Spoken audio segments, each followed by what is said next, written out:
Hi friend, नमस्कार. स्वागत आहे तुमचं आपल्या या यूट्यूब चॅनलवरती. आपण जे सिरीज स्टार्ट केलेली आहे क्लास 10 सायन्स, आज न्यू चॅप्टरला सुरुवात करायची आपल्याला. सायन्स पार्ट 2 मधलं जे फर्स्ट चॅप्टर आहे ते चॅप्टर आपल्याला आज सुरुवात करायचं आहे. कंटिन्यू हे चॅप्टर कंप्लीट केल्यानंतरच आपण सेकंड चॅप्टरला बघूत.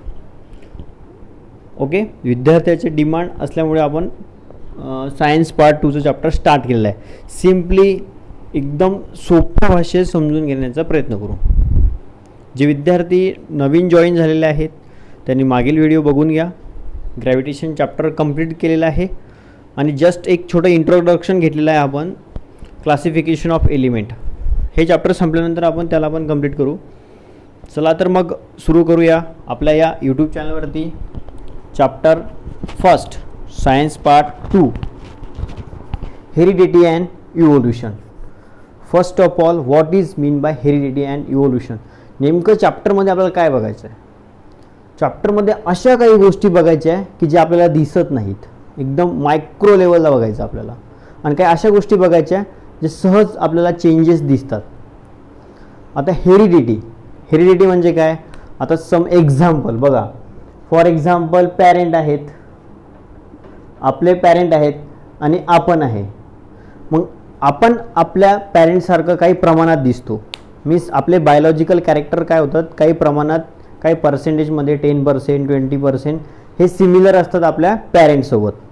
फॉर एक्झाम्पल आपली height, for example skin colour, for example shape of the face, sound, voice, some biological character similar to our parent. मग हे कॅरेक्टर ट्रान्सफर होतात आपल्या parent to one generation to other जनरेशनमध्ये. काय होतं? Character transfer होतात. मग हे ट्रान्सफर कोण करते ते बघायचं आपल्याला हेरिडिटीमध्ये. छोटासा टॉपिक आहे हेरिडिटी, तो टॉपिक कंप्लीट करायचा आहे या चॅप्टरमध्ये. हेरिडिटी म्हणजे काय? असे काही कॅरेक्टर ते काय होतात? ट्रान्सफर होतात एका जनरेशनपासून दुसऱ्या जनरेशनमध्ये. सेकंड आहे आपला इव्होल्युशन. इव्होल्युशन म्हणजे काय? पिढ्यानुपिढ्या वन जनरेशन टू अनदर जनरेशनमध्ये होता कॅरेक्टर ट्रान्सफर होतात. आणि कॅरेक्टर ट्रान्सफर होता त्याच्यामध्ये काय होतात? काही बदल होतात. सराउंडिंगमध्ये चेंजेस झाल्यामुळे त्यांच्यामध्ये पण काय होतात? बदल होतात. एक्झाम्पल द्यायचं म्हटलं तर काही वर्षापूर्वीचे विद्यार्थी, त्यांच्यामध्ये वेगळे बिहेवियर होते बॉडी लँग्वेजमध्ये, आणि आताच्या विद्यार्थ्यांमध्ये वेगळे बिहेवियर आहेत. कारण की ऑनलाईनचं मॅक्झिमम वापर झाल्यामुळे त्यांच्यामध्ये काही बदल आलेले आहेत. पण त्यांच्यामध्ये काय झालेलं आहे? इव्होल्युशन झालेलं आहे. मग चला तर आपण सुरू करूया heredity. First of all heredity. जर तुम्हाला आज हेरिडिटी हे टॉपिक समजला तर समोरचे टॉपिक समजायला सिम्पल जाईल. फर्स्ट, आता बघा, the transfer of genetic character. Transfer of genetic character from one generation to another generation called as heredity. Transfer of genetic character म्हणजे काही जेनेटिक कॅरेक्टर काय होतात? ट्रान्सफर होतात. जेनेटिक कॅरेक्टर त्यालाच म्हणतो आपण बायोलॉजिकल कॅरेक्टर. म्हणजे एका जनरेशनपासून दुसऱ्या जनरेशनमध्ये काय होतात? कॅरेक्टर ट्रान्सफर होतात. आणि याच ट्रान्सफर होणाऱ्या कॅरेक्टरलाच काय म्हणतो आपण? हेरिडिटी. त्याला काय म्हणतो आपण? Heredity character. आता फर्स्ट, हेरिडिटी कॅरेक्टर कोण ट्रान्सफर करते आपल्या बॉडीमध्ये? बरोबर आहे ना? एखादी वस्तू आपल्याला न्यायची असेल एका ठिकाणी दुसऱ्या ठिकाणी तर काहीतरी तर लागेल ना साधन नेण्यासाठी. मग हेरिडिटी कॅरेक्टर कोण ट्रान्सफर करते? हेरिडिटी कॅरेक्टर ट्रान्सफर कोण करते आपल्या बॉडीमध्ये? तर हेरिडिटी कॅरेक्टर आपल्या बॉडीमध्ये ट्रान्सफर करते ते म्हणजे जीन्स. कोण ट्रान्सफर करते? जीन्स. शॉर्ट फॉर्म लिहितो मी, जीन्स. आता क्वेश्चन आहे, जीन्स म्हणजे काय? आपल्या बॉडीमध्ये जीन्स म्हणजे काय? जेनेटिक मटेरियल म्हणजे जीन्स म्हणजे काय? सिम्पली आता इथे मी एक छोटी डायग्राम काढतो. बघा, पूर्ण जी बॉडी आहे, ह्युमन बॉडी, ती कशापासून बनलेली आहे? सेलपासून. बॉडी कशापासून बनलेली आहे? सेलपासून. बॉडी कशापासून बनली आपली? सेलपासून. Each and every living organism made by the cell. बरोबर आहे? प्लांटमध्ये डिफरंट सेल राहतो, ॲनिमलमध्ये डिफरंट सेल राहतो. हे क्लास 8 स्टँडर्डमध्ये तुम्ही बघितलेलं आहे. मग आपली बॉडी कशापासून बनली? सेलपासून. क्लिअर? नेक्स्ट, सेल सेल एकत्र आले, the combination of cell called as tissue, त्याला काय म्हणतो आपण टिश्यू. सेल एकत्र आले की टिश्यू तयार होतो. टिश्यू एकत्र आलं की काय होतो ऑर्गन्स. काय तयार होतो organ, bone, heart, kidney, lungs, organ. Cell एकत्र आला की टिश्यू, टिश्यू एकत्र आला की ऑर्गन्स, ऑर्गन्स एकत्र आला की ऑर्गन सिस्टीम. बॉडीमध्ये ऑर्गन सिस्टीम्स आहेत आपल्या, circulation system, respiration system, digestive system. आणि सिस्टीम एकत्र आल्या की काय तयार होते तर बॉडी. काय तयार होते बॉडी. आपल्याला काय बघायचं आहे जीन्स कुठं असते बॉडीमध्ये, जीन्स कशाला म्हणतात. Okay, first human body. Clear. Example आपण ह्युमन बॉडी. ह्युमन बॉडी कशापासून बनली सिस्टीमपासून. जी सिस्टीम तुम्हाला माहिती आहे circulation system, respiration system, digestive system. सिस्टीमपासून ह्युमन बॉडी बनली. खूप साऱ्या सिस्टीम्स आहेत ते एकदा रिकॉल करून घ्या. सिस्टीम कोणापासून बनली तर ऑर्गन्सपासून. फॉर एक्झाम्पल डायजेस्टिव्ह सिस्टीम, मग स्टमक येते, ओसोफोगस येते, माउथ येते. ओके, असे ऑर्गन्स येतात बॉडीमध्ये, त्याच्यापासून सिस्टीम बनते. आणि ऑर्गन्स कशापासून बनतो तर टिश्यूपासून. आणि टिश्यू कशापासून बनतो तर सेलपासून. मग पूर्ण बॉडीमध्ये काय आहेत आपल्या सेल आहेत. क्लिअर. इथपर्यंत सगळ्यांना समजलं की ह्युमन बॉडीमध्ये ऑर्गॅनिझममध्ये काय आहे तर सेल आहे. आता फर्स्ट सेलच्या आतमध्ये काय राहते न्यूक्लियस. सेलच्या आतमध्ये काय राहते न्यूक्लियस आणि बाहेर काय राहते cytoplasm. Clear. Centre of the nucleus called as centre of the cell called as nucleus. Outer covering of the nucleus called as cytoplasm. First सायटोप्लाझमच्या आतमध्ये काय राहते न्यूक्लियस. आणि न्यूक्लियसच्या आतमध्ये काय राहते क्रोमोझोम. न्यूक्लियसच्या आतमध्ये काय राहते क्रोमोझोम. समजलं. गुणसूत्रे त्याला म्हणतात क्रोमोझोम.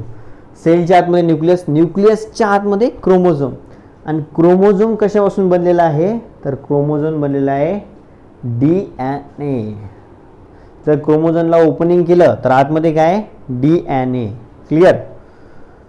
मग DNA काय करते हे जेनेटिक मटेरियल ट्रान्सफर करते. DNA काय करते जेनेटिक मटेरियल ट्रान्सफर करते. द सेगमेंट ऑफ DNA, DNAचा छोटासा पार्ट, सेगमेंट ऑफ DNA थोडासा तुकडा, segment of DNA called as genes. आणि genes is the heredity material. म्हणजे जीन्स काय करते, जीन्स आपले कॅरेक्टर काय करते ट्रान्सफर करते. फॉर एक्झाम्पल एखाद्याचा स्टुडंट जो असेल त्याच्या मम्मी पप्पासारखे त्याची हाईट असेल किंवा स्किन कलर असेल, इवन आपण म्हणतो पण की सेम याच्या वडिलांसारखा दिसतो, मम्मीसारखा ती मुलगी दिसते. मग काय केलं आहे जीन्सने कॅरेक्टर काय केलं आहे ट्रान्सफर केलेलं आहे. क्लिअर. जीन्स कशामध्ये आहे DNA मध्ये. ओके, DNA कशामध्ये आहे क्रोमोझोममध्ये. क्रोमोझोम कशामध्ये आहे न्यूक्लियसमध्ये. सेल, सेलपासून काय बनले टिश्यू, टिश्यूपासून काय बनले ऑर्गन्स, ऑर्गनपासून काय बनले ऑर्गन सिस्टीम, ऑर्गन सिस्टीम काय बनली बॉडी. मग हेरिडिटी म्हणजे काय transfer of genetic character from one generation to another generation. आणि कोण ट्रान्सफर करते जीन्स. कोण ट्रान्सफर करते genes. Okay, clear. Each and every organism having a DNA. प्रत्येक ऑर्गॅनिझममध्ये DNA, प्रत्येक ऑर्गॅनिझममध्ये DNA आहे. Animals, plant. हां, एक्सेप्शन आहे व्हायरस. व्हायरसमध्ये DNA राहत नाही. मग व्हायरसमध्ये काय राहते व्हायरसमध्ये राहते RNA. क्लिअर. एक्सेप्शन आहे व्हायरस. एक्झाम्पल कोरोना व्हायरस, जे सध्याची कंडिशन आहे ती मीन्स कोरोना व्हायरस काय तो लिव्हिंग ऑर्गॅनिझम आहे. बट व्हायरस DNA पासून बनतो का नाही, कशापासून बनतो RNA पासून. मग ॲनिमल घ्या, एलिफंट घ्या, प्लांट घ्या, कुठलं पण घ्या, जे लिव्हिंग्स आहेत ते कशापासून बनले DNA पासून. प्रत्येकामध्ये DNAचे जे नंबर आहे DNAचं काय प्रमाण जे नंबरिंग आहे ते डिफरंट आहे, म्हणून प्रत्येकाचा शेप डिफरंट आहे. हा DNAचं कोडिंग डिफरंट आहे, म्हणून प्रत्येक ह्युमन बीइंग्स एकमेकापासून वेगळा वेगळा दिसतो.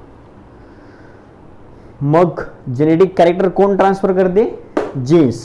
क्लिअर. जीन्स म्हणजे काय the segment of DNA called as genes. DNAचा छोटासा भाग म्हणजे जीन्स. DNA कशामध्ये आहे क्रोमोझोममध्ये.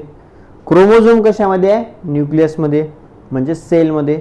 आणि सेलपासून काय झालेलं आहे टिश्यू, टिश्यूपासून ऑर्गन्स, ऑर्गनपासून ऑर्गन सिस्टीम्स आणि बॉडी.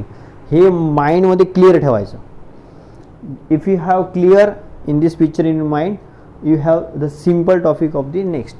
म्हणजे नवीन टॉपिक जो आहे ना तो तुम्हाला एकदम सिम्पल जाईल. अदरवाईज मग ते क्लिअर हो, ते विद्यार्थी कन्फ्यूज राहतात. DNA काय, RNA काय, जीन्स काय. आता फर्स्ट छोटीशी कन्सेप्ट बघू आणखी एक, RNA. DNA म्हणजे आणि RNA. नेक्स्ट मी सांगितलं व्हायरसमध्ये काय राहतो, RNA राहतो.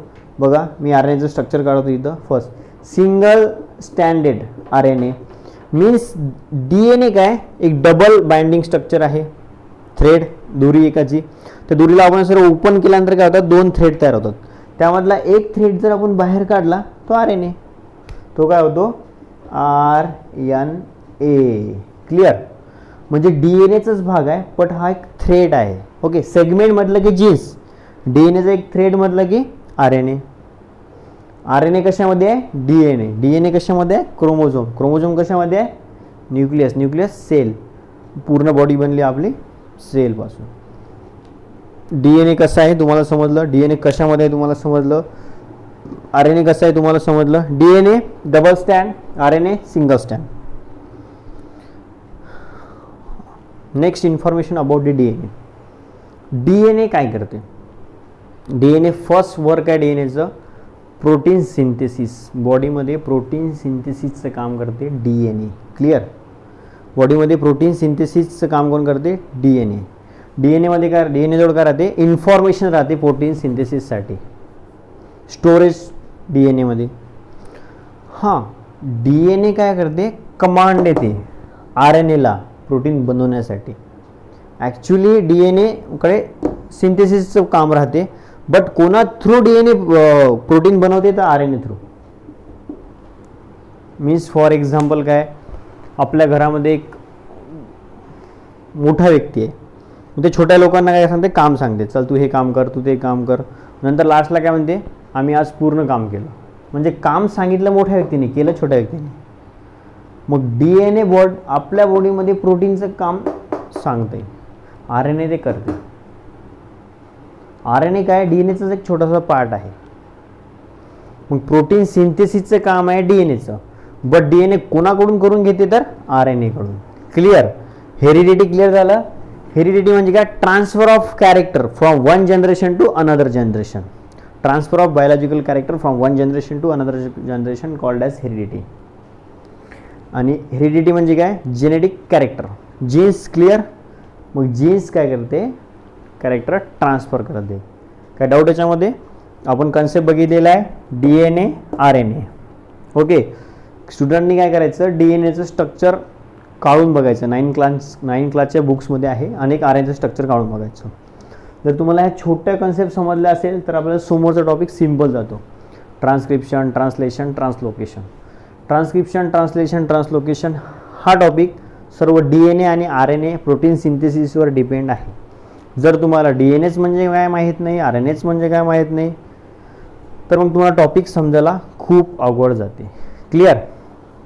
एकदा पुन्हा रिकॉल करा, व्हिडिओला पुन्हा बघा. जर नसेल समजलं तर हे एक पिक्चर माइंडमध्ये ठेवा.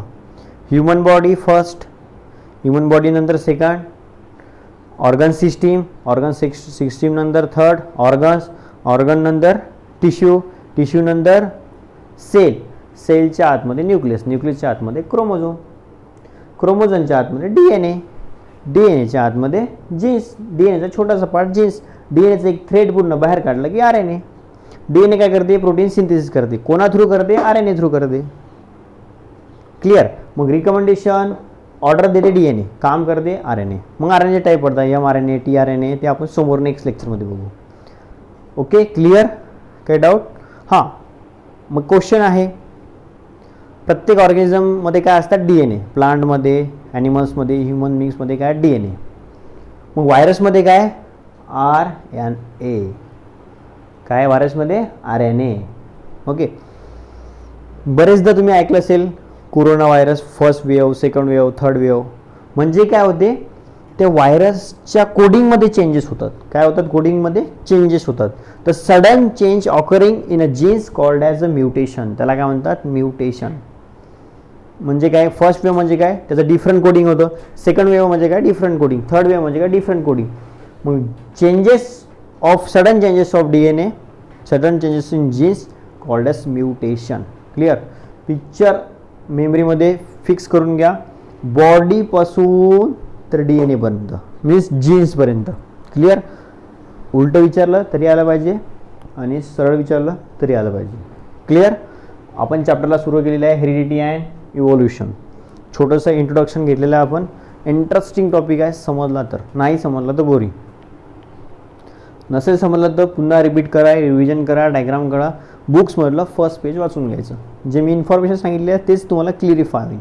Difference between RNA and DNA, function of DNA कुठं असतो, जीन्स कुठं असतो, नंतर सेल, क्रोमोझोम, छोट्या छोट्या गोष्टी आपण बघितल्या आहे आणि बघितलेल्या आहे हेरिडिटीची डेफिनेशन. ओके. चला तर मग भेटूया नेक्स्ट क्लासमध्ये लवकरच. थँक्यू.